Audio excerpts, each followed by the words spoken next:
you wake up, you are just waking up. Like when I woke up this morning, I don't know if this is the life I've always lived.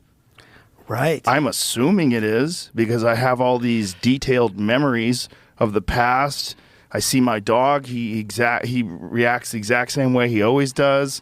You know, I see my wife. I see my kids. I see my house. It's the same house that I remember. But I'm not sure. I just woke up. Right. I'm a little foggy already. It just exists in your memory at that point. It just exists in your memory. And so this might be the first day of my life. Right. Suppose that you can implant false memories, right? Right. So this was a popular topic for Philip K. Dick, right? Yes. Movies like Total Recall, and even in Blade Runner. Right? You know, I interviewed his wife while I was researching, my book. He was a wild boy. He was an interesting guy, right? Yeah. And he said some interesting things. In fact, all the way back in 1977 in Metz, France, at a sci-fi convention, he said, there's a pretty famous quote. He said, "We are living in a computer-programmed reality, and the only clue we have to it is if some variable is changed, some alteration occurs in our reality."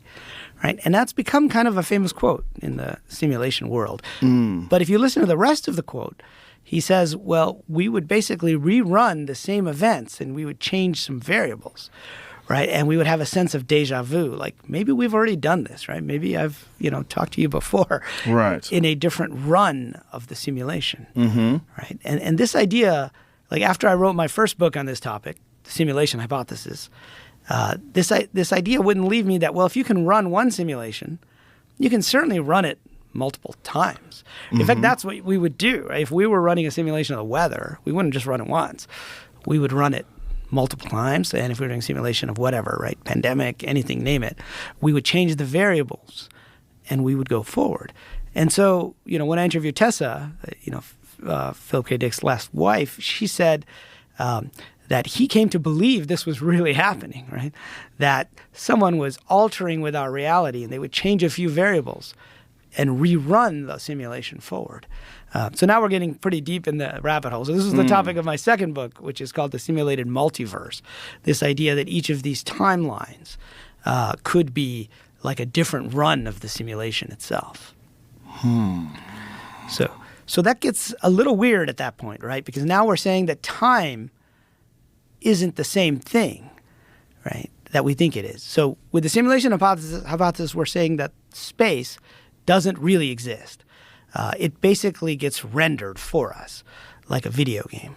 And then with this second idea, we're saying that time doesn't really exist because what you remember could have been either implanted memories or it could be a specific run of the simulation, right? So if you run it again, maybe things are slightly different the second time you run it.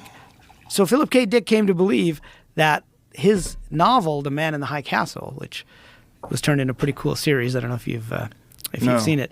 It was on Amazon a few years ago. But in the novel and in the series, Germany and Japan won World War II. And so you see in America that's been divided. Like the East Coast is run by the Germans, the West Coast is run by the Japanese, and you see this kind of fascist type world.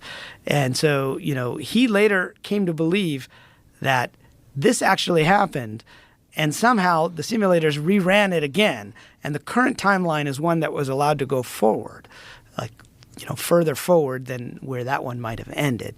And so he says that at some point, all these memories came flooding back to him of this other timeline. He called it, he used this Greek word, it's called an anamnesis, which means a loss of forgetfulness, right? So he said, we might be able to remember these other runs of the simulation. So anyway, that gets us into, this whole idea of, is the past what we think it is, right? That's, I think, the question you were asking, right? Because you're like, if I just remember X, Y, Z, is that what actually happened? Or is it just a representation of the past in the present? Yeah. And so when I started looking into the quantum physics side of it, I found something really weird. And we can talk about the observer effect, but this was like even weirder than that.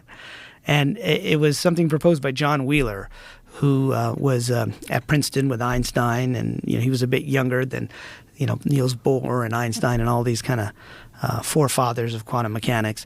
And he came up with several things that I was talking about, but one of them is the delayed choice experiment, or the cosmic delayed choice experiment, which puts into doubt this idea of the past. And since we're talking about the past, let's go into this now, if you don't mind. Okay. So imagine there's something like a quasar, and that's 1 billion light years away from us, right?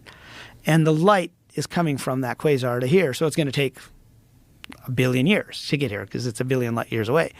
And then suppose there's something in the middle, like a black hole that's in the middle, or a galaxy, something that's very gravitationally big.